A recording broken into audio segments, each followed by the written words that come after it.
Hey y'all, it's your girl Katie, and welcome back to my world. And in today's video, y'all gonna see me retwist my son's hair for the first time since I braided it up last year. July of last year, I braided his hair up for it to lock, and I'm about to give him his first retwist. So, with that being said, let's get it. Let's go. So this will probably get buried. My friend's grandma's house was right up against the cemetery. He always told me it was haunted and that he would see strange things there, but I never believed it. One night we were over at her house and I swear I saw something the size of a toddler run from the living room, through the dining room, and into the kitchen. When I looked at my friend, he just said, "Did you just see that kid run through the house?" It looked more like a fast-moving shadow than an actual person. There was no one there. There were no kids around. It was his grandma's house, and we were the only ones there. It was late at night, and no doors opened or closed. When we told his grandma, she was just like, "Oh, don't worry about it. It happens all the time." After that, I started believing in ghosts. My friend also said when he used to sleep there, he would turn the spare room's TV away from him so it faced the other way, because he would wake up at night and see people in the reflection staring at him while he slept. It scared him so badly. Story 6. It was over 10 years ago now when a friend and I visited Japan. It was our first time there, so we went with the tour company. After the tour ended, we stayed an extra night in a hotel in East Ikebukuro. During the tour, the guy told us stories about haunted hotels and other urban myths. Stuff you talk about over beers or late at night in the onsen. One of the things he warned us about was to be wary of rooms where the head of the bed was positioned right next to the window. So if you look up while lying in bed, you'd be looking straight out.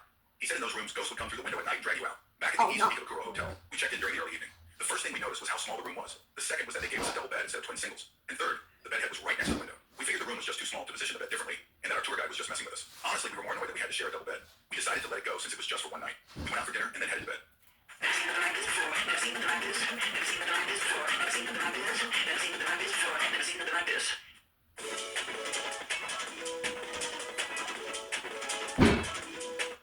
That night, I was woken up by a door slamming. I jolted up, and there, sitting at the foot of the bed, was a woman in a blue kimono. She had long hair, and from what I could make out, the kimono had butterflies on it. I freaked out, dove under my pillow, and buried my head. Probably the most useless move I could have made. I remember thinking, is this real? How can I check without looking? In my brilliant moment of panic, I decided to shuffle my foot down the bed, thinking if I didn't touch anything, it was all in my head. I didn't even consider what I'd do if I did touch something. Little by little, my foot moved down the bed, and then I noticed there was definitely a depression there. Something or someone was sitting at the foot of the bed. I quickly pulled my foot back, started sweating, and began repeating the Lord's Prayer until I either passed out or fell back asleep. I woke up at 6 the next morning, and my friend was already dressed and packed. I asked him if he saw or heard anything the night before, and all he said was, "I don't want to talk about it. Let's check out." Story 7. I was working at a convenience store on the late shift. Just about nobody came in from around 10:45 until we closed at midnight. The way the store was set up, from behind the counter, I was about 6 feet from the door in front of me, and to my left. Directly above it were 2 security monitors. It was a very small store. The monitors flipped through a few different camera angles. In the back, just outside the front door. In the lot, in the shed, by the coolers, and then the cycle would repeat. I was working alone, just me and my phone. 11 o'clock came, and nobody showed up for a while. Probably 20 minutes of silence. Some time passed, and I glanced at the security monitor. It was showing the angle of the lot, and it was positioned so you could see someone's back as they entered the front door. It was pretty dark outside, so the best way to see if a customer was coming was to watch the cameras. There was a slight delay, so I would see something on the monitor a second or two after it actually happened. When the angle from the lot came back on, I saw a man from behind enter the front door. Black guy, not too tall, wearing a leather jacket. He had a grocery bag in his right hand. I glanced down at the front door, just below the monitors, and no one was there. I thought it was a glitch, maybe an old tape replaying. I watched another cycle of the camera angles, which lasted about 45 seconds, just to see if it would happen again. Halfway through the cycle, the door swung open, and in the door stepped a young man. Black guy, not too tall, wearing a leather jacket. He was holding a grocery bag in his right hand. The most unsettling part, he didn't buy anything. He just looked around for a minute and left. Maybe my mind was playing tricks on me, but I was spooked out of my mind. I didn't work any more night shifts after that. Story 8. When I was about 10, I used to talk to someone all the time through the 6-inch tall slit window to our basement. He would always tell me not to go into the basement when I asked to see him, because he wouldn't be there anyway. I talked to him for about a year, maybe a year and a half. He told me not to tell my mom because he didn't want to scare her. A few years later, I was telling my mom about the guy in the basement. I had already stopped talking to him by then, and she told me she could believe me. When I was a baby, she would always see the door to my room slowly open, like someone was peeking in to check if I was okay, and then gently closing it again. She told me she figured it was the guy who owned the house before us, because that used to be his grandkids' room. It was one of those small towns where even our grandparents knew each other. Story 9. I've told this story a few times to friends. It never fails to give me goosebumps. During my sophomore year of high school, my girlfriend and I were headed to the school dance. We lived in a small Texas town. For context, my graduating class had only 120 students. She picked me up. I was 15 at the time and didn't drive yet. And we had dinner. The meal went faster than expected, so we had about an hour to kill. We were driving on some back roads near her house when she told me she had found the perfect makeout spot. At the time, my teenage brain didn't consider how dangerous. By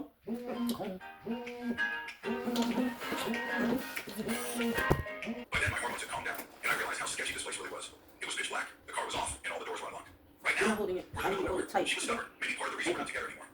I saw her reach for the door handle. It was one of those moments I'll never forget. Her hand moved so slowly, like she was waiting for something to happen. Just as her fingertips touched the handle, we heard a distinct knocking sound from the back of the car. It was clearly knuckles tapping against the trunk. There were no trees nearby, nothing that could have made that sound naturally. It was a perfect rhythm of knuckles on metal, lasting about 10 seconds. My girlfriend and I sat completely still, holding on to each other, not even breathing. Then silence. I tried to lean out the window. My friend is mom at school. After old school, she felt a little lost in her connection to Academy. She said all the support she could handle. And then some.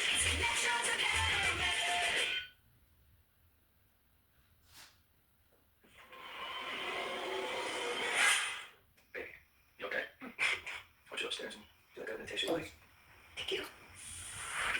Find a peaceful setting and close your eyes. Imagine a white light calming you. Hello? Now feel that love entering your body and emanating out from your chest.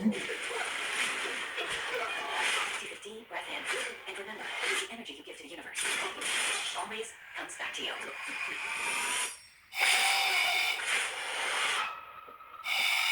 This is some kind of card before we did. What if someone's so happy? You need to handle this. This isn't the first time there's been violence like this in Southport. It's not going to stop. I need to start drinking. Somebody's coming after us.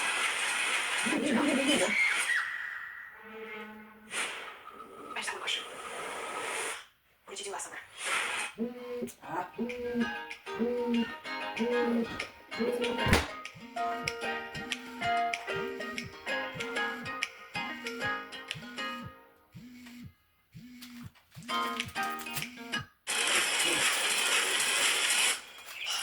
This place is so beautiful, it makes me want to die.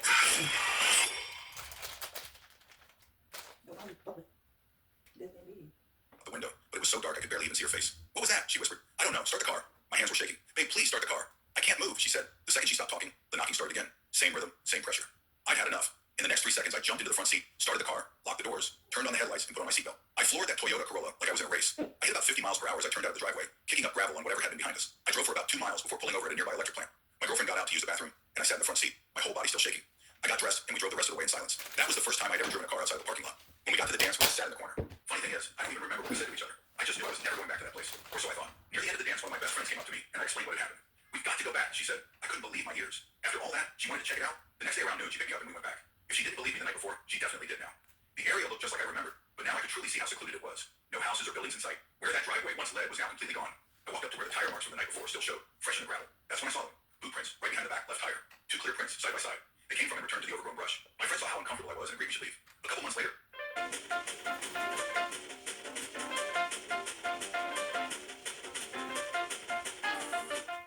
When exploring new credit cards, you should know what you're getting into. With hundreds of offers, Credit Karma curates relative options for you and shows your approval odds, so it's easier to find your way to the right card for you.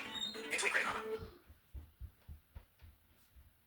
later my girlfriend and I broke up over unrelated issues. We go to different colleges now, but sometimes she visits old high school friends near my campus. I saw her last semester, and we caught up a bit, just chatting about life. During a lull in the conversation, I asked, do you ever think about that time? She put her hand up, smile gone from her face. I don't think about it, ever, and I don't want to. And that was the end of that. Story 10. My sister saw something on several occasions throughout our lives. I never actually saw anything, only heard something extremely vividly. Basically, one night everything was happening like usual. My mom was out with her friends watching some game, and my dad was watching a movie with my sister and me. It was a comedy, so we all went to bed laughing about it. I was lying in bed about half an hour after we were tucked in, reading a book. I heard somebody stomping down the hallway downstairs, and then full on sprinting up the stairs. I figured it was just my sister coming back from getting a drink or something, but I would have seen her leave her room because our doors are right beside each other, and the staircase is just around the corner. So then I figured it was just my mom coming back home, and for some reason being extremely loud. The way my door is angled lets me see anybody who comes up the stairs, so I was watching and waiting as they seemed to be in quite a hurry. The footsteps were getting higher and higher up the stairs, but as soon as I got to the top, they completely stopped. There was nothing. My eyes were still totally fixed on the hallway as I got up to check who it was. I turned the corner, and there was nobody. I immediately got covered in total goosebumps and tried to piece together what could have happened. Not even 2 seconds later, I heard my sister screaming, and she came bolting out of her room with complete terror on her face. Without hesitating, we ran into our dad's room, where he was already standing up and asking what was wrong. My sister pointed back to her room, crying, and said, "There's a man." My dad rushed into the hall, turned the light on, and then turned the light on in her room. He checked the closet and behind everything, but didn't find anything. Then he walked into my room and did the same, but still found nothing. We spent the next 15 or so minutes holding his hand as he searched the rest of the house, flicking every single light on. He called my mom to see if she had been home, but she said she was still with her friends. I could even hear the loud bar atmosphere through the phone speaker. We all slept in my dad's room that night. Over the course of the next 7 or so years, my sister ran out of her room crying about the same man in her room. She said he just stood there in the corner and watched her. She described him as a very tall man in a top hat and a trench coat. Like a detective, she said. Everything completely black. It was a couple of years after that when I stumbled upon what's known as the Top Hat Demon, or the Phantom Hat Man.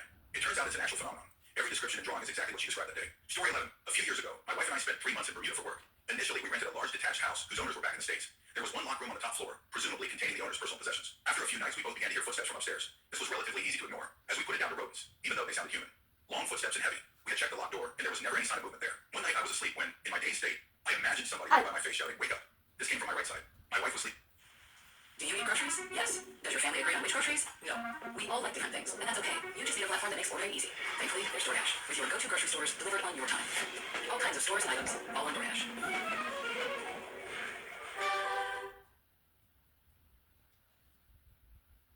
Travel can make you smell kind of funky. But aluminum free secret whole body deodorant is 72-hour whole body freshness. So long layovers, card changes, and heavy luggage. And it's totally no proof. Secret, no sweat. Sleeping to my left. Immediately after I felt myself pulled down the bed, I woke to find my legs hanging off the end of the bed, and my right cheek moist, as if somebody had shouted at me from 6 inches away, and their saliva had sprayed my face. I panicked, woke up my wife, and checked the room, but there was nobody there. I checked the rest of the house, and all was quiet. I washed my face quite vigorously afterward. We left the house soon after that night, and claimed the company flat as soon as it became available. Never had anything like that happen to me before or since. Story 12. I've experienced a few creepy things, but most are usually explainable. However, the clearest one I've had was a few years back.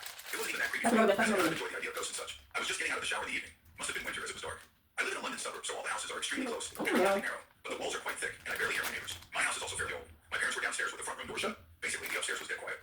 Usually, my mom puts the radio on in their bedroom, but not this time. Anyway, I was scrubbing my hair with a towel, and I was about to put it away in my parents' room. I opened the door, walked into the pitch black room, and suddenly heard a somewhat Why do you keep turning your freaking closet light on? It was as if I had startled her. I stopped, staring into the dark. I don't understand. Hello? Two. Nothing. The woman sounded nothing like my mom or any of my female neighbors. The radio was off, and the double glazed, quiet as can be windows were completely shut. I stood there for 5 minutes waiting for any other sound, but heard absolutely nothing else. Her voice was really directional too. I could tell it came from the back left of the room by a wardrobe. I was staring right there as I walked in. I thought it was quite a nice experience, if it was actually a ghost, because she wasn't threatening at all. My mom reckoned she was one of the people from a large family who had lived there a century ago, and somehow me opening the door went back in time and scared her, like I was her ghost. I feel bad if that's the case. Story 13. I was working at a bakery on third shift, 8 p.m. to 4 a.m. at the local orchard. The store closed at 8, but it wasn't unheard of for the owners to come in after closing. I had been working there for about a week at that point. I was out stocking the shelves, so it was close to the end of our shift, probably around 3 a.m. I turned to take something off of the rack. He looked at me in his late 40s or early 50s, bald, thin to average build, wearing a red flannel shirt tucked into jeans. He said, "Hello, how are you?" I replied, "Hi, I'm doing well. How are you?" He said, "I'm fine, thank you." I put the bread on the shelf and turned to ask who he was or introduce myself, and he was gone. I had only turned for a few seconds, so there was no way he could have left my line of sight without me seeing some part of him leaving. I never heard any doors open or close to indicate that he left or went elsewhere in the store. I told my mom when I got home, because I was like, what if someone broke in? Do I want to work at a place where people can just walk in unnoticed? She asked me about it, and I told her it was weird because he was just standing there looking at a covered up cold case, so he couldn't see what was actually in it. He didn't seem like he was trying to steal anything. She told me it was probably just the owner. I met the owner a few days later. He was not the man I saw there that night. It wasn't anyone who worked there. I had heard from coworkers that the owner was still running the place because his son, who was supposed to take over the business, had died of cancer. That night after work, I went home and looked up the son's obituary online, and I swear it was the guy I saw in the store. Story 14. When I was about 15 years old on a school night, I woke up in the middle of the night. I remember looking at the clock. It was about 1:30 a.m. I went to the kitchen to make some hot tea to take back to bed with me. Our kitchen was attached to the dining room, which was a step down from the kitchen. Both the kitchen and dining room had large sliding glass doors and big windows facing the backyard, all on the same wall. The cabinets and counter where we kept the tea were opposite that wall of windows, forming a little corner. I remember walking into the kitchen with the lights off, heading to the tea corner, and then standing there looking toward the windows and sliding doors. I felt like someone was watching me through them. I got that gut feeling, you know the one. I stood there for about a minute, very still, like maybe they wouldn't see me if I didn't move. Then I went back to my room without making the tea. When I got back to my room, the clock read 5 a.m. I had been standing in the kitchen for 3.5 hours, and I had no idea how that was possible, because it only felt like maybe a minute. To this day, it's still the weirdest thing that has ever happened to me. My mom never believed me when I told her, because she never felt anything bad in our house. I hadn't either, until that night. But that night, I absolutely did. Story 15. About 4 years ago, I was at work late dealing with some closing issues. It took longer than usual, so I ended up being the last to leave. It was pretty late, around 8 p.m. My workplace is in the middle of nowhere, and it's not in a bad part of town. It's in a nice, normal area, but it's usually deserted after 7 p.m. When I got outside, I hopped in my car and prepared.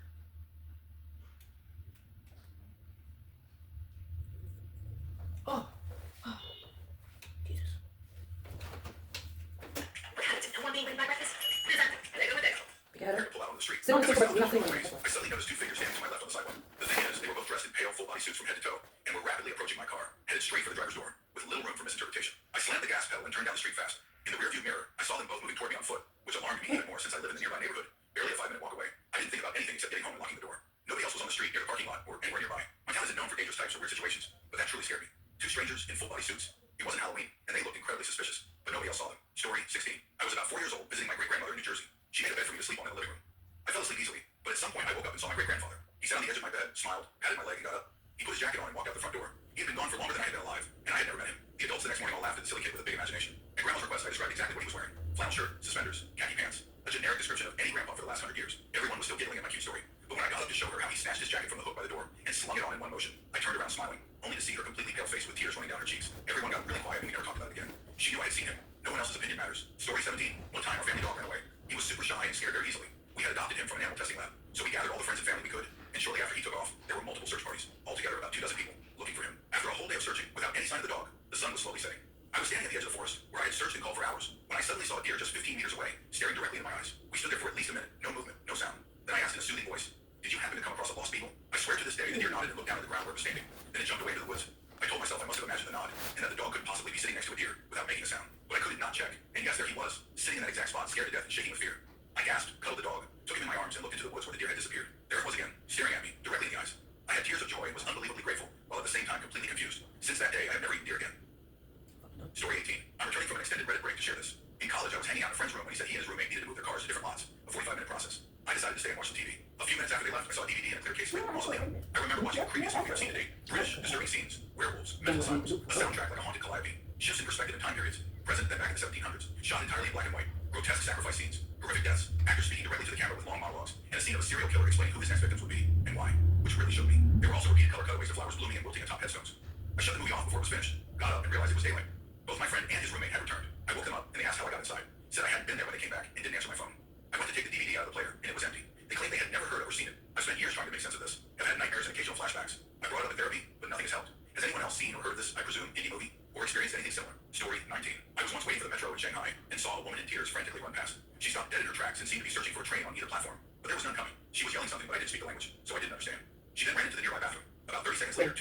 close came rushing down the escalator. They were shouting too, but again, I couldn't understand. They began walking up and down the platform yelling, and then went into the bathroom where the woman had gone. A few seconds later, they emerged, dragging her out. She was screaming, crying, and fighting with everything she had to get away from them. The men just kept shouting back, shaking her violently and striking the back of her head while they carried her up the stairs. Everyone on the platform just stared, mouths open. That's why steal it. I want another one free rent. Make Michael's your new destination. Find a wide range of colors, styles, and even character designs. Plus, enjoy convenient inflation on select styles. Shop in store or online at michaels.com today. It's open, but no one did anything. And then mere seconds later, the entire scene was over. So time down for a little while after that. Like nothing had happened. Story 20. I was in a Let car them dry and taking then out of the take the road road. because of This heavy time rain. it's to be here. There wasn't anybody else on the road. Because I It knew was what just a you little were after taking sunset, so the sky was still relatively light in the area. We went around a bend, and there was this massive bloody bird perched on the road over the back half of a small deer. The front half was literally just gone. It took off toward us, and my mom slammed on the brakes. I swear it was the size of a mastiff. Not just the wingspan, which looked like it took up the entire road, but the bird itself looked massive. Apparently it was a cinereous vulture, or a black vulture, which can be found here in New York, but they don't get that large. They're also technically not native to New York, and have been slowly moving north from farther south. And that thing was absolutely massive. We were both in shock. We don't know where it came from or where it went, but after that, we rushed back home in 20 minutes.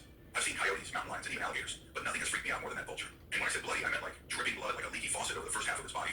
Nobody else believes us, and no one else has spotted it. We're definitely bringing a dash cam next time we drive near that road. Story 21. So this happened to a coworker of mine, but I was there for the aftermath, and I'm the only one who believed him. We were opening a hotel, and there was always something strange going on. Things moving, weird noises, the usual. This particular coworker was always spooked by it, and honestly thought the place was haunted. One day he was going room to room looking at the TVs, and while lying under a desk struggling to connect one, the door to the room slammed shut. He had propped it open with a doorstop that he swore was tightly secured. Naturally, he got freaked out, but decided to finish the room before taking a break. He had just reached behind the TV when suddenly, Help Me Rhonda started blasting from his iPhone. He hadn't been playing music or anything. It just started. Panicked, he ran down to the lobby to tell the rest of us what had happened, but everyone just chalked it up to him being paranoid. Story 22. I was visiting my dad, who's a nurse at a pretty busy hospital. I was sitting in one of the hallways when it suddenly became deathly silent, which felt odd. Out of nowhere, a nurse pushing a cart came around the corner and started walking in my direction. As he got closer, I saw he was pushing a body that was completely covered by a white sheet. Being curious, I watched as he walked by. The nurse noticed me watching and quickened his pace. When he reached the end of the hallway, he opened the elevator. As he got in, I swear I heard the body beneath the sheet let out a loud gasp and begin to stir. Before I could react, the elevator door started to close. The last thing I saw was the nurse looking at me smiling. The weirdest part was when I asked my dad about it. He gave me a puzzled look and said that wasn't possible. Bodies are never transferred out in the open, and they have a private elevator for that purpose. I still think about it to this day, wondering what I possibly witnessed. Story 23. My wife and I were driving through northern Arizona on Highway 89 between Flagstaff and Page. It was about 1 a.m. as we were working third shift at the time, and often traveled at night to avoid traffic. I saw a few sets of eyes lowering in my headlights up the road, so I let off the gas to avoid hitting anything.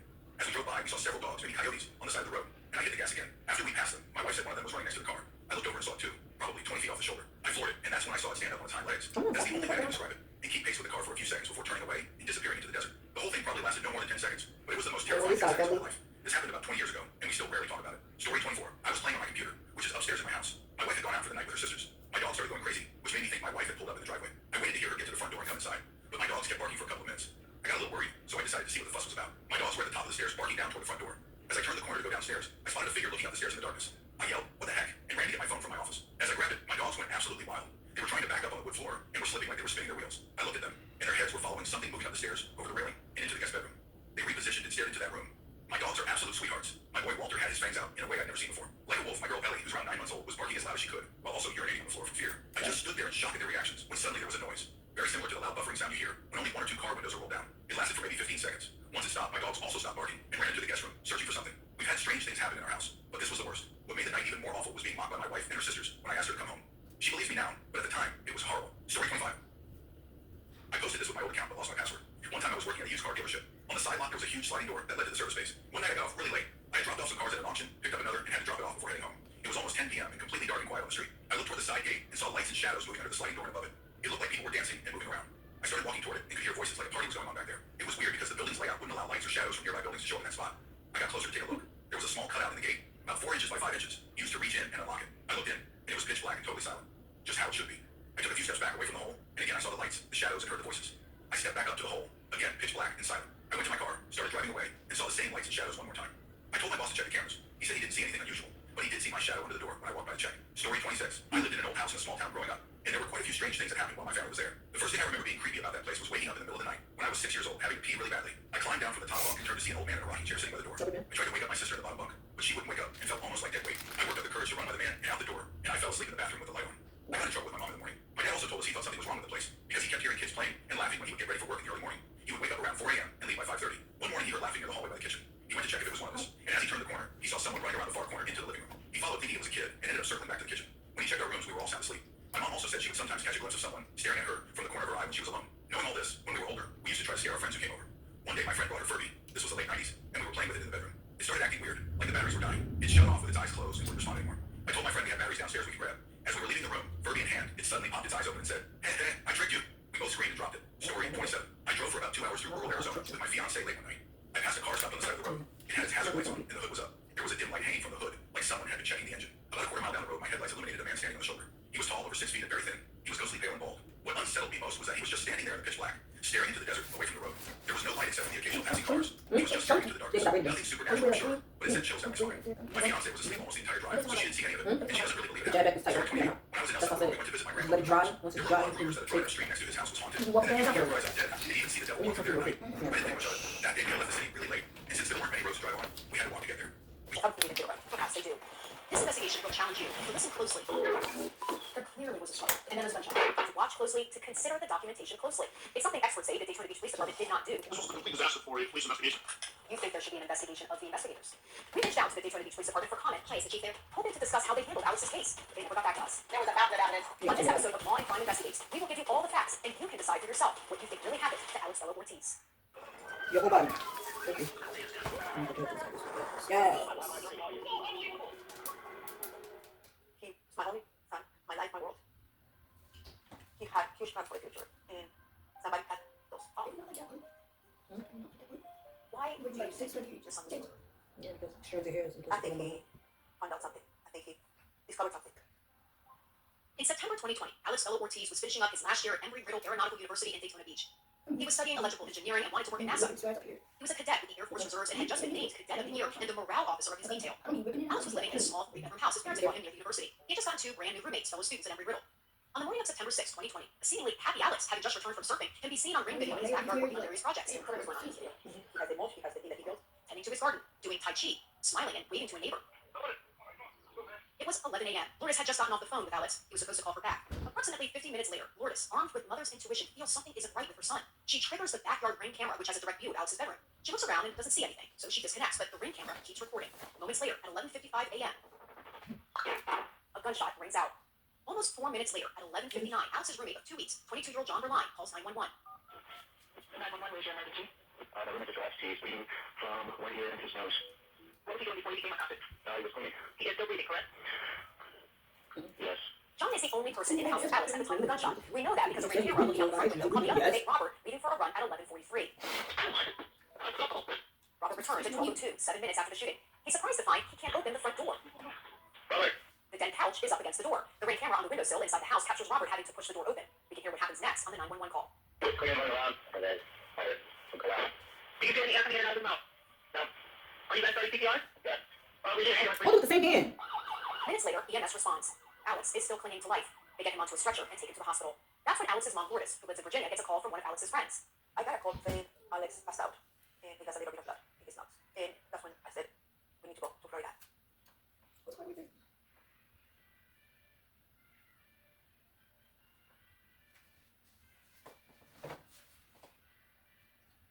Something's wrong with Alex, something's wrong with Alex. Then I get a call from the doctor. He tells me that Alex has a shot in the head, and he's completely brain dead. There's nothing I can do for him. I collapsed in the middle of the airport. Back in Florida, EMS has called Daytona Beach Police after finding a loaded rifle next to Alex's body. Police arrive on scene nearly 2 hours later, leaving a potential crime scene completely unattended. The young man was in the bedroom, blood from the head, the was a trunk code. He said he went on a jog, came back down that way. No. Smashed out blood, they were chasing this one on. They found a 22 rifle kind of pocket in the chamber. Couldn't see the actual one, it was 22, so we don't know from the look of it, but there's something like that. That's why I'm calling you guys. Around this time, Lourdes and her husband, Harold Dolph, Alex's stepfather, arrive at the hospital in Florida. Alex was in ICU and has all the tools and stuff like that. And I'm looking at my son and I'm like, he looks like he's sleeping, but I'm trying to figure out what happened. When they told you your son shot himself in the head, It just did not make sense. It was not something possible for me. Alex never had depression. I've never had an issue that would create that event. doctors show Lourdes and Harold the x-rays of the bullet in Alex's head, saying they believed Alex put the rifle into his mouth and fired. Later forensic tests showed that Alex had no gunshot residue on either of his hands. Looking at his face, there's no burning on his face, there's no damage to his lips, no slip in his mouth, nothing makes sense. Who was here when this happened? You were here? Yeah, he was. We were cleaning up here. I skipped that one. Oh, your hair was wet. At this point, police have not located a shell casing, so no one knows if a gun actually went off. That's why they're asking John what he heard. Which automaker employs the most hourly workers in the country? Ford. Which automaker assembles the most vehicles in the country? Ford. That's not a coincidence. It's a commitment. A commitment Ford dealers share by offering employee pricing across a full lineup of Ford vehicles. Now you pay what we pay on a Mustang Mach-E, plus get 0% financing and a complimentary Ford home charger with standard installation. So, What's up? When you knocked over? hi. Hello. Goodbye. John begins to give unsolicited advice to the officer about what may have happened to Alex. Please always find out. 85. John leaves the bedroom. Seconds later, he walks back into the room and makes a beeline right for Alex's desk. And out of the mess on the desk, he pulls out a box of ammunition and starts going through it in front of the officer, potentially contaminating evidence. It's the room. Yep. John throws the box of ammunition onto Alex's bed, and that's exactly where police take a picture of it as part of the crime scene photos. Crime scene photos are part of the official police record. They're meant to capture exactly how things were at the moment of death. But that box of ammunition, it wasn't on Alex's bed when the shooting happened.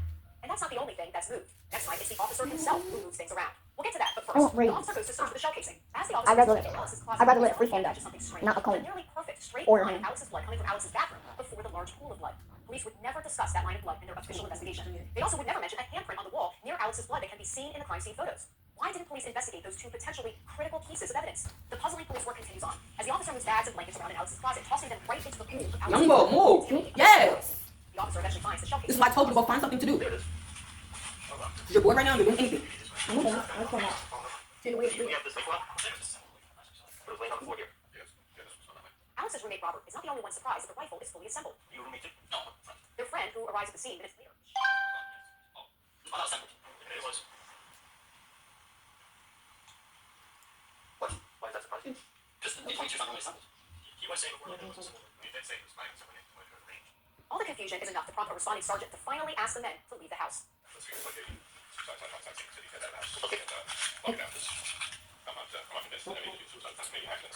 Just fart. Yes, we do. Yeah, why do you get it? Outside, the officer asked the men how Alex had been acting lately. You found him there, right? How was he? This was his dresser, and he was 8 inches from the dresser, about parallel to it. Ow. I don't know what his left hand was like. I remember his right arm was stuck underneath him. Because I had to drag it out so I could. I was going to move it on my side, and his heart stopped. I thought it was like just. It was laying on me. I was perfectly next to my he just. He did just one next to it. And I kind of shoved it out of the way. Not too much, but. Inside Alex's bedroom, the sergeant inspects the rifle. He notices something strange.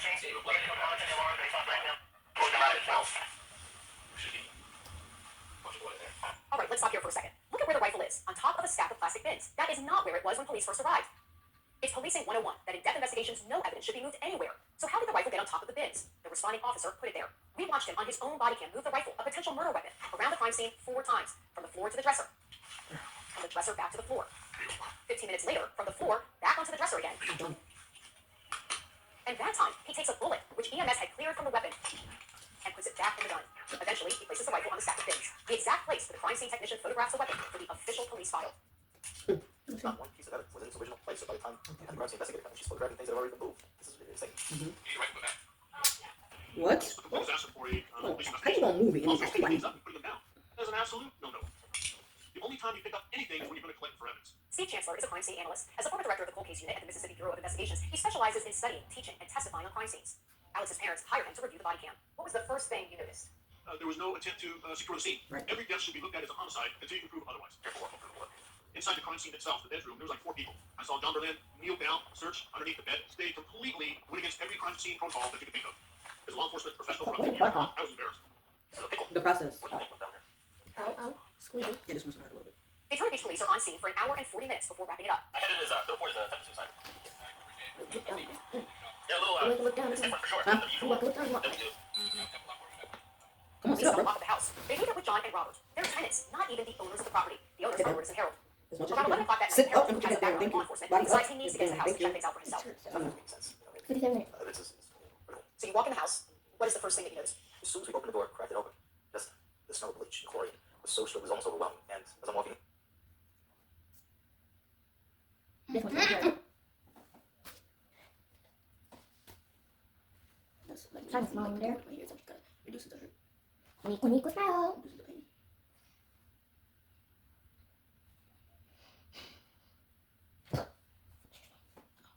So just leave your head straight like that. What you doing? Don't move your head unless I move it.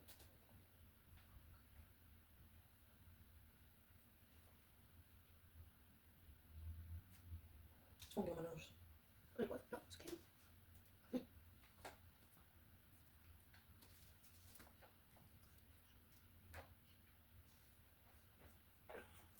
camera's disassembled. It's like two pieces on the windowsill. That would be this camera. The one that sits on the windowsill shoots out the front window and out the front door. Okay, so the ring was. It's two pieces. You're just, it's such shock. You're like, okay, noted, this is bizarre. We got the better view. Want me to remember? Was the how's it, the bed was made? Nothing was displayed. Absolutely no evidence of blood or anything. Confused and questioning what he's seen, Harold returns to the hospital. He and Lourdes have to make the hardest decision of their lives to let Alex go and donate his organs. A decision. I don't know if it's words, but it's right there. Step down. Back up. Neck down. Yeah, it was not easy though. It doesn't happen. The tragic and sudden loss of Alex Bella Ortiz ripples through his military and school communities. He would look out for you. He would find you, seek you out if you were having a bad day, and do everything in his willpower to make you have a better day. My vigilance on my wall. Is he somebody you need once in a lifetime? When you meet somebody like that, you tell them to go. None of it made sense. He was beyond excited about his house, about a surfboard. He was excited about everything. The Volusia County medical examiner rules Alex's death was suicide without ever speaking to Alex's family and friends. The MA says she believes Alex took his own life. After reviewing in part the ring videos of Alex before his death, she notes that he was laughing and talking to himself. Rubber band. Nothing about that video through the background is odd to you. Alex is full of energy. Person that leaks around and his positivity is like burst out of him. And when he's doing something, he's talking. That's him. The MA says Alex may have been under the influence of drugs because detectives found that the year Can you prior, get Alex had downloaded a Thank you. book Like of that. psychedelic Straight. drugs. Stop tilting. Stop doing all this. Alex Nonsense. asking his roommates on the ring I camera really to appreciate with it. him Turn this way. just prior to the This way. shooting. Look this way. But Alex's blood drawn at the hospital showed absolutely no evidence of drugs in his system. Did Alex do drugs? No. No evidence of drugs was found in his room. Nothing. There was absolutely nothing in his room and nothing in his body. And the police comment was, he must be on drugs because he's out there in his underwear. Are you kidding me? And I looked. If you notice the camera, he goes back to the shed to get the generator. He doesn't stagger. Where we trying to go? Right now, he thinks something comes back. He would pass something right. So where's he Come going? back. The Detroit Beach Police Department defers to the medical examiner, saying they too believed Alex was, quote, under the influence of a dissociative substance that may have caused him to shoot himself in the head. See, this is what I'm talking about, family. Alex shot himself. Go around. Cause I don't know why you can't just sit on the floor and just be okay. Medical examiner and spent more than a decade as the deputy chief medical examiner. of the board. Don't come back. Lourdes and Harold hired him to review Alex's autopsy. Shit. You don't have any blood on the barrel. It was inside the mouth. I see a lot of injury inside the mouth, which were not there. That's a big red flag. Well, hello, because I was open that time after. And I had several cases to deal with that after shot across the room. Only days after Alex died, Lourdes and Harold go back to look at the ring videos because they know something isn't right. They review the footage from the outdoor back camera, which has a direct view of Alex's bedroom. Remember, Lourdes herself had turned this camera on remotely, but didn't see anything out of the ordinary at the time. Now she and her husband are reviewing it together in light of their son's death. What they hear horrifies them. Before the shot, another voice, clearly another person.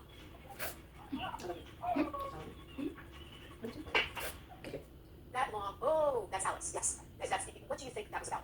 That voice. The wall is like Alex has that way. Say when he gets surprised or something. The Whoa! Then Lourdes and Harold review the ring footage from the cameras at the front of the house, and something clicks. That smell of bleach suddenly makes sense. At 4 p.m., the video shows John's father, Joseph Berline, with John, Robert, and their friend carrying cleaning supplies, including mops and gallons of bleach, into the house. I reviewed Joseph Berline's phone records, which Alex's parents obtained through a subpoena. They show that at 2:56 p.m. and 3:10 p.m., he called 2 crime cleanup companies. Joseph Berline would later testify that they cleaned Alex's room to save Alex's family from having to witness the horrifying scene. This is a good time to point out that we reached out to John and Joseph Berline's attorneys several times to discuss this entire case with them. Their attorney never got back to us. So we know we have the exterior view of the men going into the house. I wanted to review the footage from the interior camera, which would show the men entering the house. It would have caught any conversation that not only happened as they were going in and out, but also as they were cleaning inside. Here's the thing, that camera had stopped working. This is the last shot it took. It was 1 hour before at 3 p.m. Someone was sitting on the windowsill. Remember, Harold says the ring camera was in pieces on the windowsill when he arrived at the house much later that night. So, to me, it seems absolutely intentional that something is done. Dorian, you up here crying? Realizing Dorian, the ring are you up here crying? Lourdes and You Harold go up this room and cry. the day before. Cause there ain't no reason for you to be crying. At 3:30 in the morning, John and his friends can be seen leaving the house. You don't walk, you can't sit still. Suspect Alex had kicked the guys out because later there was a subpoena. They were able to find a text message from 2 hours before in which a friend asked Alex if he was, quote, kicking them out. I know Alex's character. He doesn't tell you to get out because he's a very welcome unless there's something really, really wrong. It makes Lourdes think back to a conversation she had with Alex a few days prior. I call every day. We talk every day. So I call him and say, how you doing? It was a short call, but his voice was Oh, different. Joe, right? So I called him again. So I told him, okay. He said, well, Mom, I'm gonna have to change my voice. Yeah. And I said, okay. But I don't need to worry You about know, we call I Ken. take care of it. Kenny? So As we a put Joe? these together and say, there's something going on. Lourdes and Harold immediately turned all the videos over to police. Everything that we find in the house, we bring it to them, calling them every week. Did you get anything? Did you have anything? Lourdes says when police finally listened to the videos, which was months later, they say they didn't see or hear anything concerning. At any point did the police say to you, it was a suicide. Stop pushing this. Oh, yes. Yes. Lourdes and Harold fight back, partnering with Mark Pucci, a retired NYPD detective and founder of the National Institute for Law and Justice, a nonprofit dedicated to providing free investigative services for families. Including Alex. Pucci and Alex's parents pressured the Detroit Beach Police Department to send the audio out for enhancement. In the meantime, Lourdes and Harold have their own forensic audio examiner review the ring videos. The forensic analyst says she hears 2 male voices on the clip of the gunshot. This is what the The other analyst son hears didn't here in the video. What is deal? So what's the rest of his mind? I guess. I mean, look, if you don't want to eat, so I don't know. When it's all good and done, I don't know. Anybody hungry? Yeah, it's okay.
Yeah, it's gonna be like that for a while.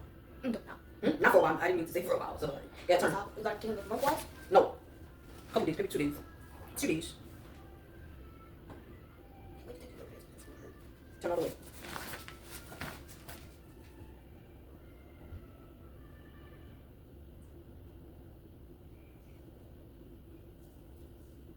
No.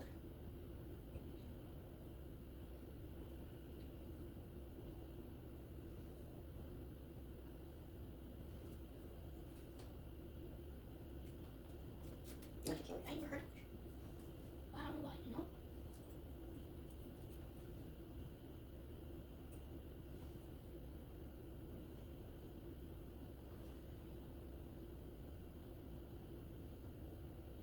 How much rose did you do? Okay.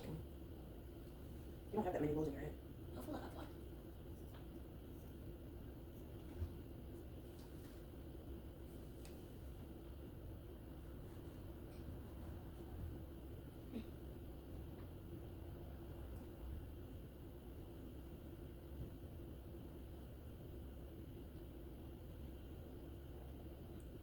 Oh.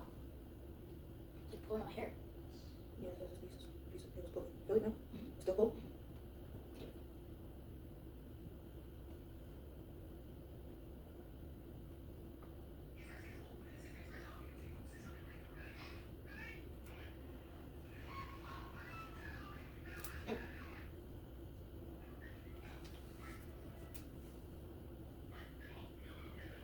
Well, this one is noodles because You don't turn off. for real, like I'm watching something and the screen just turn off. Like what the hell? But then when I'm not doing nothing, the screen stays on for 50 million years. It's supposed to be opposite. Exactly. Like if something is playing, it should not be cutting off. I mean, what the hell's going on? So what if I did touch the phone?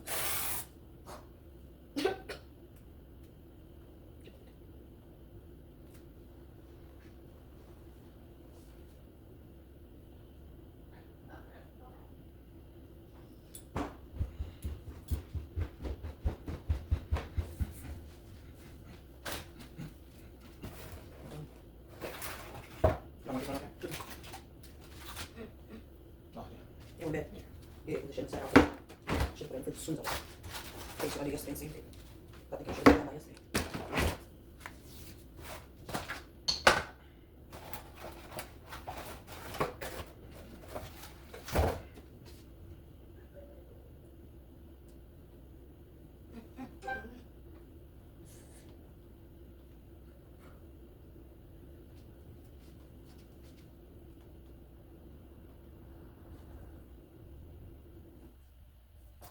Leftover food.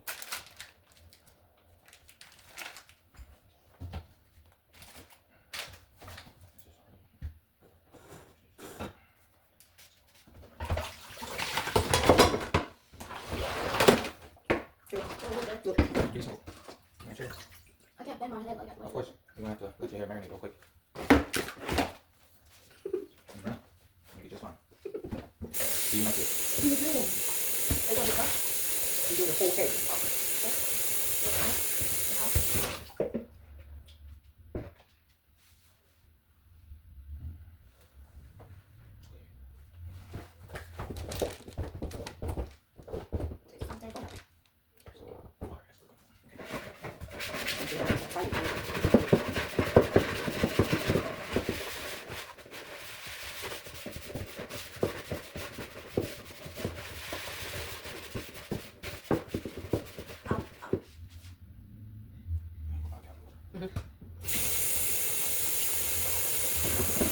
I'm looking to see if they make empty ones.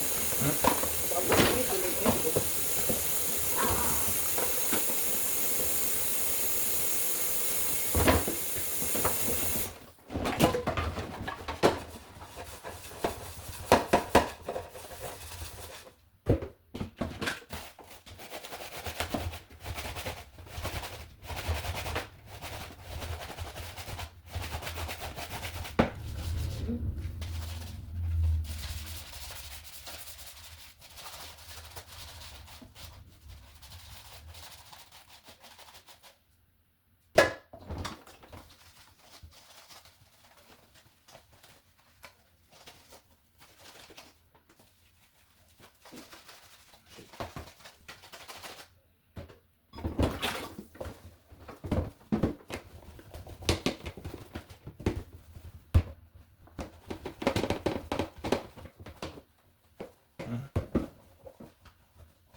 the elbow, that's alright. They elbow my head. I said, nah, I shoot, but that's fine. And you came down right on there. Elbow my head. Right there. Over here? Yeah. Oh.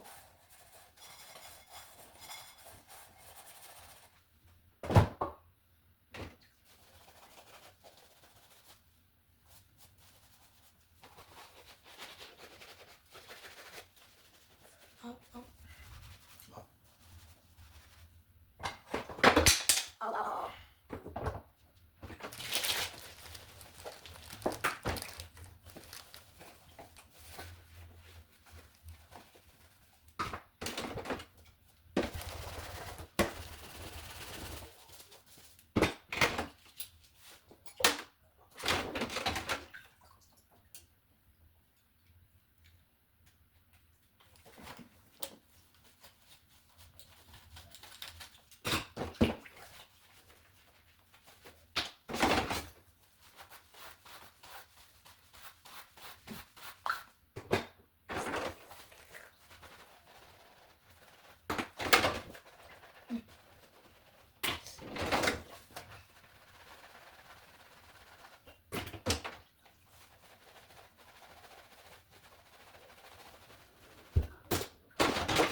All I have left is one. Yeah. It's still like 2 weights.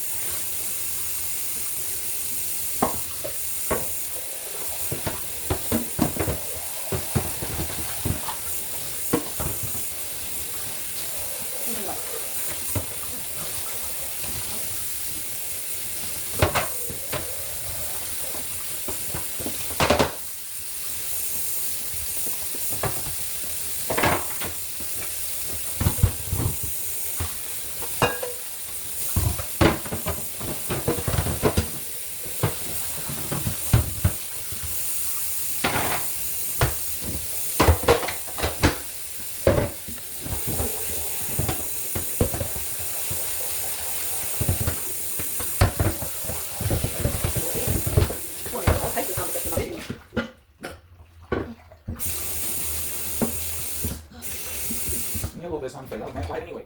And that's because my phone cut off. The screen fucking turned off for what reason I don't know. Oh, so you had music playing? I was watching something and the screen just turned off, like, and I just had to move to fix it. Like, Oh, okay. Let me just cut it back on for you. Instead of adding my own sound effects to the mix.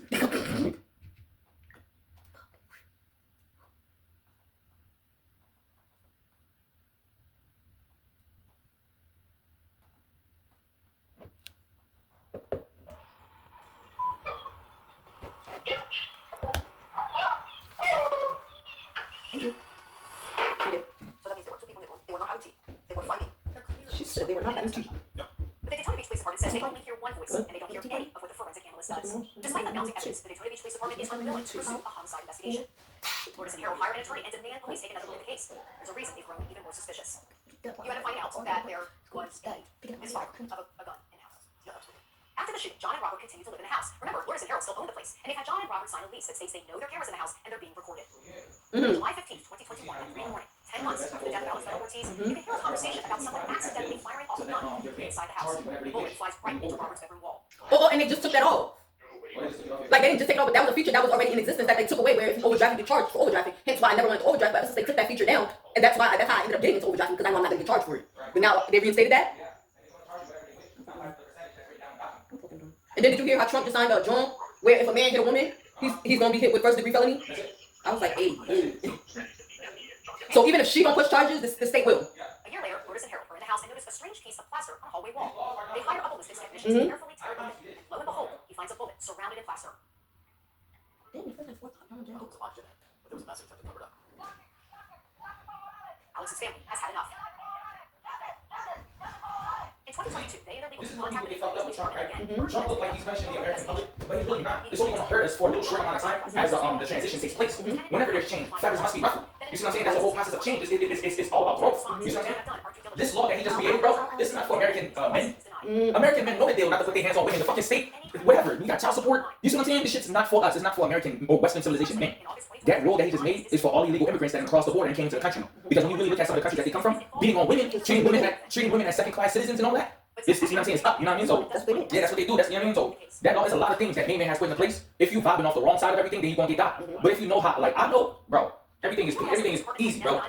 Everything in life is just easy peasy. You make your life hard for overall. Don't worry about that. Niggas has bills today saying, oh yeah, black people get deported back to Africa. I'm not gonna care. I'm really not. Like, come on, man. I don't give a fuck, bro. Like, this world is retarded, if you ask me. And it's because we retarded. So we get back exactly what the fuck we put out there. Daytona Beach police say they don't think that's necessary. We know that because in 2021, the homicide detective on Alex's case wrote in an email to another member of the department that the rifle swabs were not sent for testing due to the fact that they were of no evidentiary value. So they're pertinent enough to collect the evidence, but not test it. This could be a point evidence, and it's not being done. Hey, what we doing? Stop. Lourdes and Harold decide the only way they can get this evidence really looked at is by a jury. It's not So they big. file a federal civil lawsuit So against soon John as Harold they're gonna try to that get claim that he shot and killed Alex and covered it up with the help of his father. The piece of evidence, according to Alex's family and legal team, a ring camera clip captured just seconds after the gunshot. Boy. The only reason the footage exists It's not fake. I know. now I'm not paying no money. stirring in the wind. Not that I know. Trust me, I know what it The hurt. silence that follows the shot, a voice can be heard. According to the forensic audio analyst, the voice says, Alex is dead. Jury told us that all the evidence was created, Alex is dead. There's only one person who could have been speaking. Turn. I need to get back. In December 2024, a jury agrees that John committed battery against Alex, which resulted in Alex's death. They award Lourdes more than $4 million in damages. Oh. That one really stuck together. These ones up here stick, but they stuck together really good. How did it feel when that decision came down? We have been fighting for 5 years to show that somebody shot my son. And finally, somebody besides us is seeing a jury of 8 people. Yeah. John Berline is appealing the jury's decision and is requesting a trial. Following the verdict, the police department releases a statement saying the Volusia County Medical Examiner is solely responsible for determining Alex's cause of death. The department says, we acknowledge that the crime scene was not preserved as promptly as it should have been, and this is a procedural shortcoming we regret. However, this did not affect the determination by the medical examiner regarding the manner of death. The department goes on to say that while it has no plans to reopen the investigation, it will cooperate fully with any state or federal agency that may decide to review the matter further. And that's what Alex's family and friends are for. For an outside law enforcement agency to get involved and Come on, sit investigate right. how the Daytona Beach Police Department handled Put your head this. down. Not down, but yeah. Investigation and figure out where Daytona police are wrong. They did such a horrible job of handling this investigation. You think there should be an investigation of the investigators? Yes. The thing was they made conclusions based on no evidence. And for some reason, the police think that once I reach my decision, then that's it. That's the last. This is not right. We need to hold accountable the police department for the negligence and they haven't done what they need to do. I don't want another mom or another person to go through the nightmare and hell that I've been going through. I'm not going to let go until there is responsibility taken and until there is actually justice. As we've uncovered more about the circumstances surrounding the death of Alex Bella Ortiz, one thing remains clear. Alex's family believes that critical mistakes were made in the investigation and that those mistakes should be corrected. We'll continue to track this case in hopes of getting to the truth of what really happened to Alex Bella Ortiz. I'm Kristen Thorne for Law and Crime Investigates.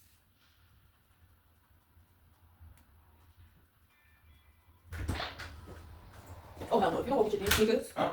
I said, oh hell no, if you don't go get your damn sneakers. Okay. I can hear you walking from outside. Whoosh. Yeah, what's up with your car? What's up with it? I'm supposed to be on what's up. Pause it. Car recording. I don't think I can do this.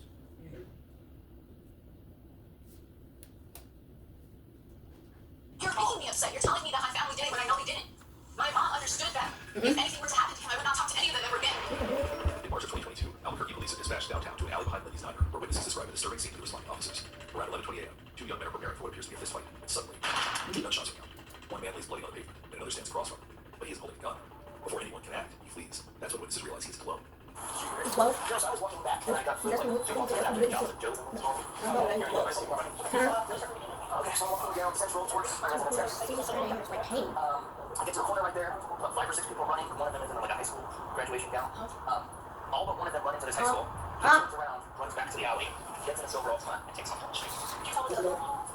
Older boy, like I'm sorry, so he was maybe a light-skinned black male.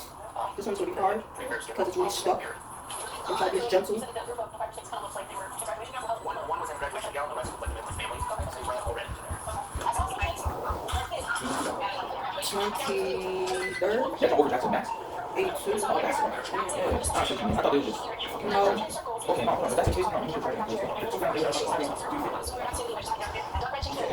Yeah. Near people back here, I saw this kid. This guy right here was shot. He was over here talking to some girl. And last minute, I saw him there. I turned the corner. And then all of a sudden, I went back this way. And I heard a gunshot when I was on this side of the road. So I came back over here in the car. As the victim's body lies in the alleyway, investigators gather as much evidence as they can. So far, they know the perpetrator is likely a high school student, and the murder might have been a family affair. So she said she's in this neighborhood. For real.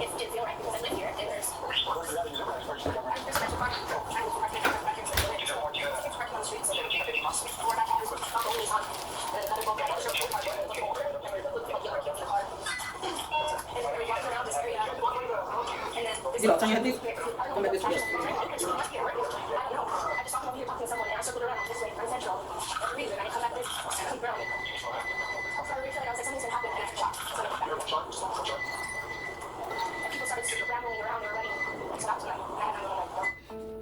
Neighbor of the victim tells investigators that he's likely an employee of the nearby diner. Just real quickly, I kind of spoke to the other officer, so my understanding is you guys didn't actually witness anything, but you do have some information on her. Is that correct? Yeah, I mean, I just, he was at work. He was at work, and then he hadn't been around for, 20 minutes, half an hour, and so then I went looking for him. Like, where is he? Because sometimes he sends him to the store or to go make a delivery someplace, and so I thought, did he go make a delivery? Like, we were ready to open back here, and he's supposed to be going back and forth. He, does dishes, but we're trying to train him to do some of this stuff back here, and it was like, that's just how he always just disappears. So you guys are both employees here? No, we own for that. My apologies. Will you guys be here for a little while? I don't have a time frame, but maybe an hour? Okay. If I can, just get your information right now, and then Come on. try to establish how many people we need. That's why I'm like doing it here, because you always wait till me at the end. Over to my supervisor, then we'll start coming back and actually speak. My daughter knows the girl, and she's the one that called my daughter back. And I went outside to look for Jay because I saw the police cars come and stuff, and I thought, he's back there just like trying to see what's going on or something, And she called me and said, it was Jay that got shot back there. It's her friend's Jay. Yeah, well, he's not Jay, they call him Jay. It's his. His name was Josue Ruiz, but the staff of the diner knew him as Jay. He was 16 years old, a high school student just a couple of years shy of graduating and entering adulthood. Somebody has got to get a hold of his grandfather. Okay, his grandfather. Yeah, he works at Toya. He works at. They live over here at. Took the kid in. I think they're close. I don't know. Is that something that you can coordinate them on? I'm sure the apartment knows how to get a hold of. He must have some work information. So, this kid just started working. Ruiz's grandfather, John Montoya, is wearing one of his I was gonna say, going to the change thing. asks to speak with him. I was gonna say, going to the change thing. The change? Feel it purple.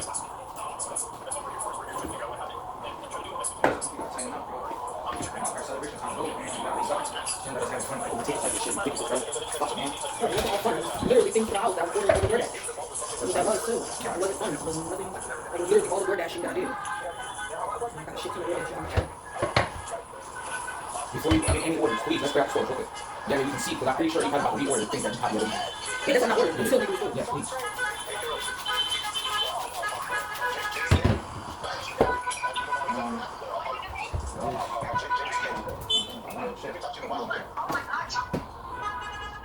Now the detectives have identified the victim as Josue Ruiz and informed his family of his death. They can put their full efforts and focus into finding his killer. At the school near the scene of the shooting, investigators locate 2 families who were at the alleyway when the gun was fired. There's 2 separate families that are each and every right out of the house, and they was also really shot. They appreciate it. I'm not certain if they know who it was or not, or I think there was one officer when I was back there that said it was one of the victims.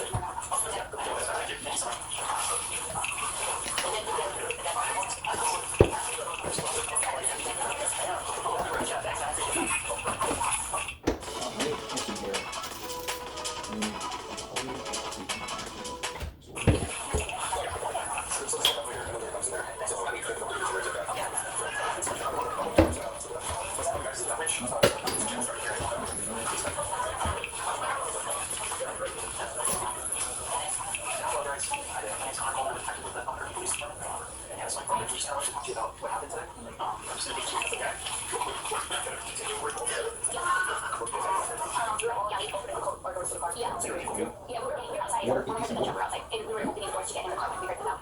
Yeah, I'm making sure.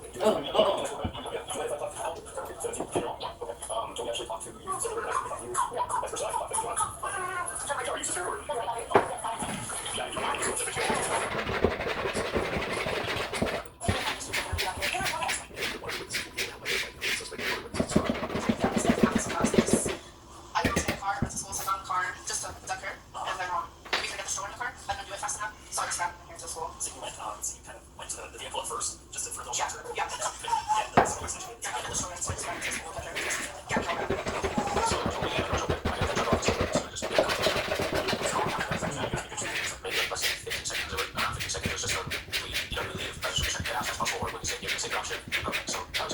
I remember all of us, one of us tried, like, trying to help them. I was sitting around and they were going to school first, and I said something no, someone's better than and I saw her, and I went to the seat, I laying on the floor, and then the car, so at this point, I was already in the car, at this point, I ran back to school, and that's when the car that shot from the suit past us, Okay. and cut the person off from the main street. Can you show people? I'm not gonna date it, and I'm pretty sure it was 10.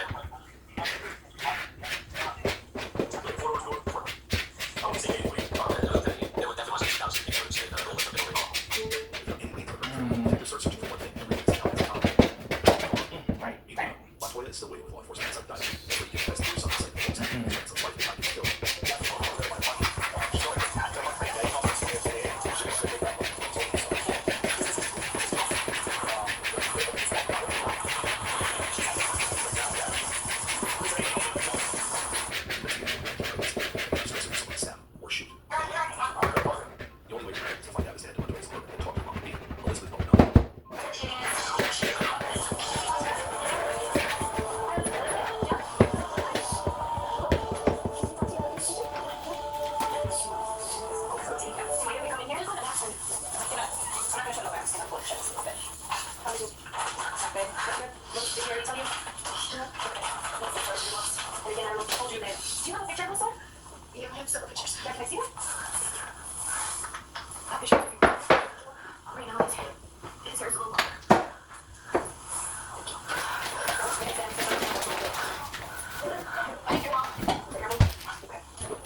Well, Donna's mother suddenly appears inside the apartment. As one detective sweeps her mom outside the door, Detective Anna sees what she can learn from her racist girlfriend.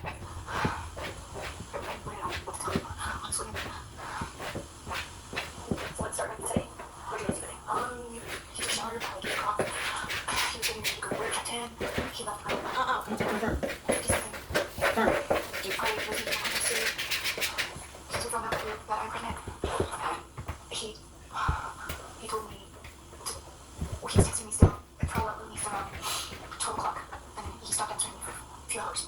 But he was texting you on Messenger, like Facebook? Yeah. And she was good with messages.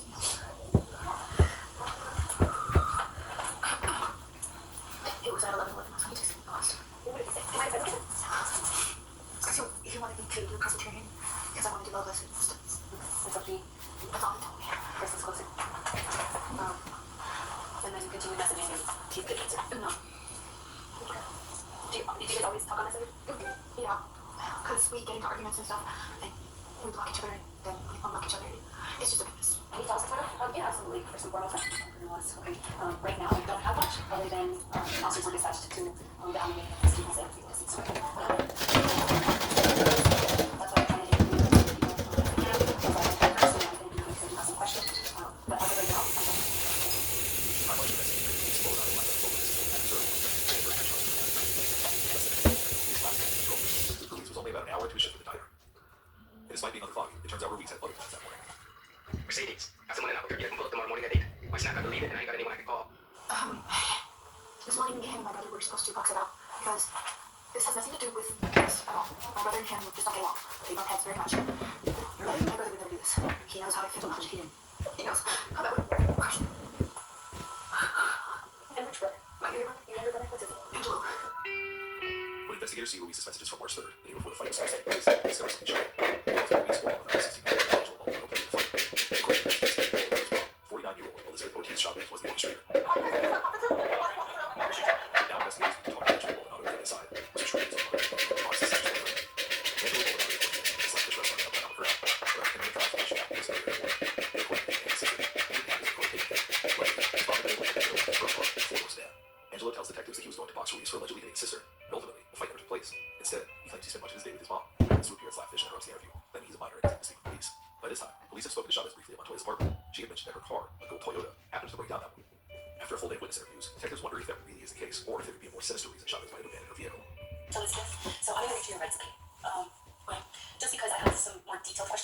asking, I want to make sure that you understand your rights. I don't answer no questions. I understand. So I have more questions about your car, but I can't ask them without reading your rights. Okay. So have the right to remain silent. Do you understand that? Anything you say can be used against you in a court of law. Do you understand that? You have the right to consult an attorney before speaking to the police and have an attorney present during questioning now. Do you understand that? If you cannot afford a lawyer, one will be appointed for you before any questioning if you wish. Do you understand that? If you decide to answer questions now without a lawyer present, you'll still have the right to stop answering until you talk to an attorney. Do you understand that? Tell me, guys. Ask me a question. Yeah, I can't be on it, Because the car is not where you're saying you left it at. No, so she got like no, what's going on? That's why No, come back, please. I want to know. Look at that. Go look. So here's the thing. Right here, in the camera. I believe. Bend down and look at yourself. You're gonna have to go in there. Oh. You're not even looking at yourself. You're just spinning your head. Look at yourself. Okay, so I mean, you don't have know to. you had Are you looking? You're just gonna copy of it. Look at the camera. Are you looking at yourself in the camera? Look. Open your eyes. Are you looking? Yeah. And did you Does this look done? right next to your house? No. No. Right. This one has to go because What's going on? So it's not my daughter's house. No. So talking to your daughter, talking to mom, okay, nothing has a problem with G other than but my son said he went and to mom and I was with them today. So you were with them all day? Yes. They went to the laundromat with you? They did not go to the laundromat with me. But you wouldn't know because you were home. Correct. Between the hours of 1:37 and 2:20, I was gone at the laundromat alone. And I dropped off with my children. All the boys, they were all still at home. None of them left. They're not allowed to leave the house unless that person decides where they're going. So then if they were home, because you said you were on your way over here, right? When your car broke down. That was what you told me. Yes, between 9 and 10. Is when you were on your way by yourself. I'm by myself. Yes. And so then I stay at the house. Okay. So then when I find video surveillance from the incident, but if you want, okay. My son had a video at 9 o'clock and we were over at the water over there. So it had to be after 10, between 10 and 30 perhaps. I left the house shortly after 9 o'clock, spoke to Elizabeth. And then let's backtrack now. So you're saying that it broke down. I left my car there. We've been driving up and down to find your car. We've called in to check to see if it was told. It has not been told. And yeah, so that's what I'm trying to tell you. Okay? So, did you shoot? No, I didn't. No. He's a kid. He's a baby. I know, but somebody did. But no. I know he's okay, so then you leave your car, right? You leave your car. You walk back home. And then at 1:37, takes you to the laundromat. At 2:20, you come back. And then obviously all this is going on, right? I'm sorry, I just keep this on. So, and again, I am recording. I am going to remind you that there is video surveillance footage in that alley. I'm going to find out. I'm just waiting for, and I mean, it might be ready, I don't know, because I've been here interviewing everybody, but I do have officers there trying to pull the video surveillance. So I am going to find out what happened, being that you bring up your car, and it matches the description that I was given. There was witnesses. Okay, there's witnesses in the area. There's a school there? I was not there. Okay, but I'm telling you, your car was.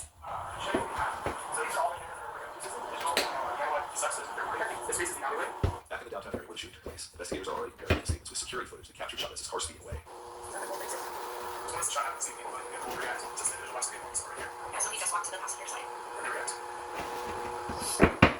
Is this? No. It wasn't secretary. Can we rewatch this? They also stood as well. The footage matches investigators' timeline, witness statements and timestamps from messages between the soon-to-be parents, Elizabeth Baldonado and Josue Ruiz. The only thing not adding up is the story detectives are getting from Elizabeth Ruiz Chavez.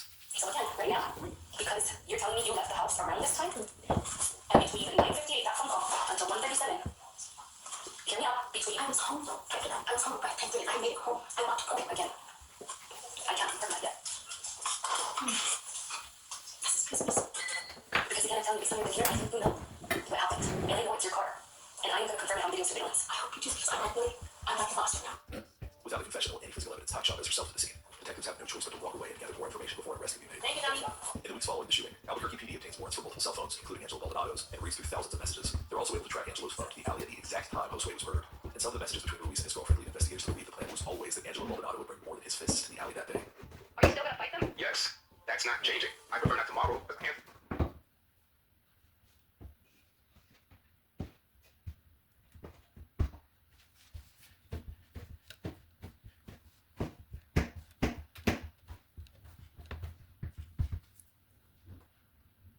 Okay. Bless you.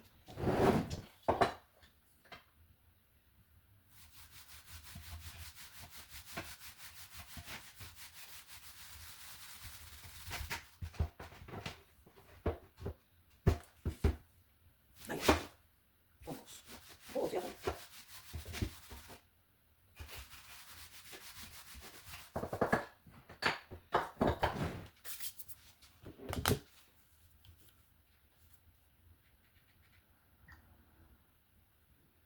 They're gonna have to work. But oh well, they're gonna act all cocky right now. And that's gonna put them over. I know. They better not jump me, because I'm having Darnie come and watch, just in case. One of the only people out with that can beat my too. I don't know who that is. okay? Yeah. So I hope they don't pull no. I'll be there too. Because I don't want anything like they pull a gun out. That's why he's there. I don't care. I'm going. Elizabeth Maldonado's statement about a potential involvement with a gun leads investigators to question if she knew more than she's let on. On March 23rd, they bring her downtown for a formal interview. I just think it's interesting, and I'm gonna tell you. Maybe you don't know. Maybe they have kept you in the loop. But I'm gonna tell you right now that your mom said she drove Angelo to his interview. Guess what? Angelo said he borrowed the car from your mom and he drove himself to the interview. He used your mom's car to go to McDonald's and Anthony. So obviously, somebody's lying. That's how they get you.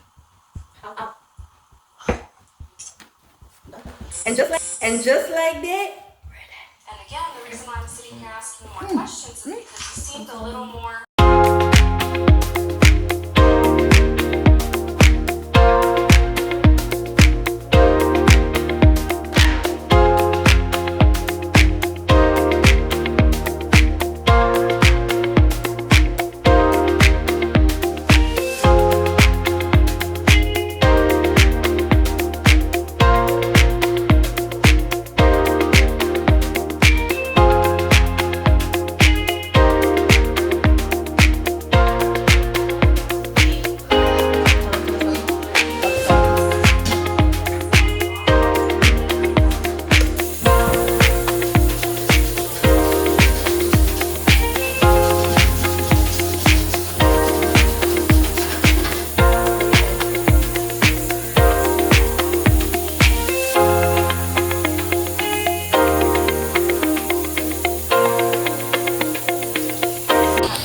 This is his hair after we took them out the braids.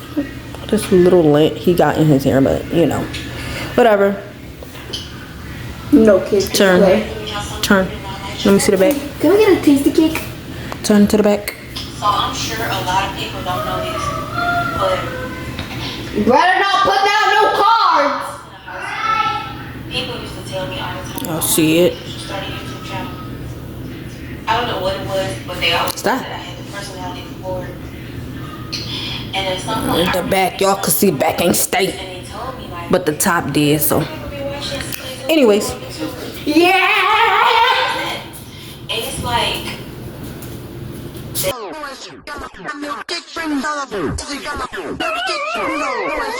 Who is it? You saucy.